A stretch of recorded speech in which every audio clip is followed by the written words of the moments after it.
these are some pain management strategies that you can use if you've got a sore shoulder, whether it's from a rotator cuff injury or something else. First off, what we're going to do is try and figure out what the most painful movement of your shoulder is. Ideally, we want to be having our shoulders down and back when we're looking at the different movements. And we're also going to, instead of just moving through up, down, in and out, and those kinds of things, without any kind of resistance, to make it a little bit harder for those muscles to work and really let us know if they're hurting, we're going to give it a bit of resistance. So you can use a wall for this, or you can use your other hand, which is easier. So what we're going to do, we'll explore the movements of the shoulder, find which one hurts. So the ones that we're going to look at is rotating out. So use your other hand for resistance. Rotate out. Does that hurt? Yes or no? Then again, rotating in. Use your other hand for resistance. Rotating in. Does it hurt? Yes or no? Going up, going down. I know this is at the elbow, that these muscles connect to the shoulder. You might also find that you need to put that hand down to check again, and then flip it up to check again. And then also going forwards and back. You can make a fist there to try to push forward, and then you can grab your hand as you try to pull back, and then going out and in. So this one you might want to use a wall for, so I'm trying to go out in this direction, pushing out, and then I can just push into my own body to see if that one hurts there. So forward, back, out, in, rotate, rotate, up, down. Figure out which one of those was most painful for you. So let's say, for example, having my hand face down, pushing up, that's the most pain that I've got. What I'm going to do is just gently, so 10 to 20% of my effort, I'm going to try to push in the opposite direction of the painful movement.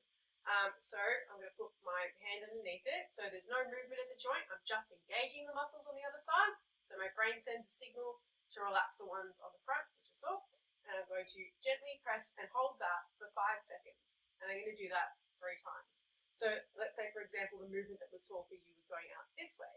Then the movement you're going to do to manage the pain is go this way. So again, use your other hand to push against, pushing in, 10-20% effort, not like all of your force. What we want to do is keep that joint nice and still while we do these exercises.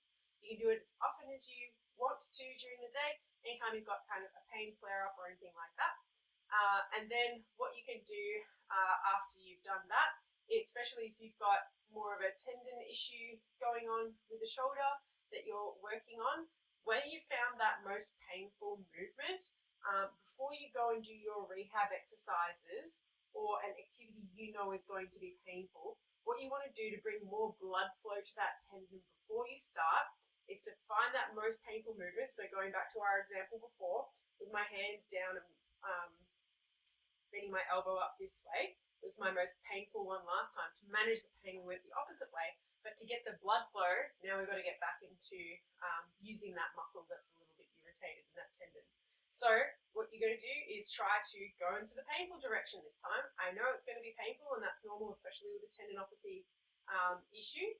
It's normal to have up to 4 out of 10 pain. What you're going to do now is actually push to a decent amount, so not just 10-20%, but more, as much as you can kind of tolerate, up to that like 4 out of 10 pain. So now I'm pushing up more to really get that blood flow going, and I'm going to hold that there for about 30 seconds, and I'm going to do that 5 times before I do my rehab exercises. So again, if my example was before that I'm feeling the pain going out in this direction, what I'm going to do is hold going out now towards the pain to get the blood flow for 30 seconds, 5 times.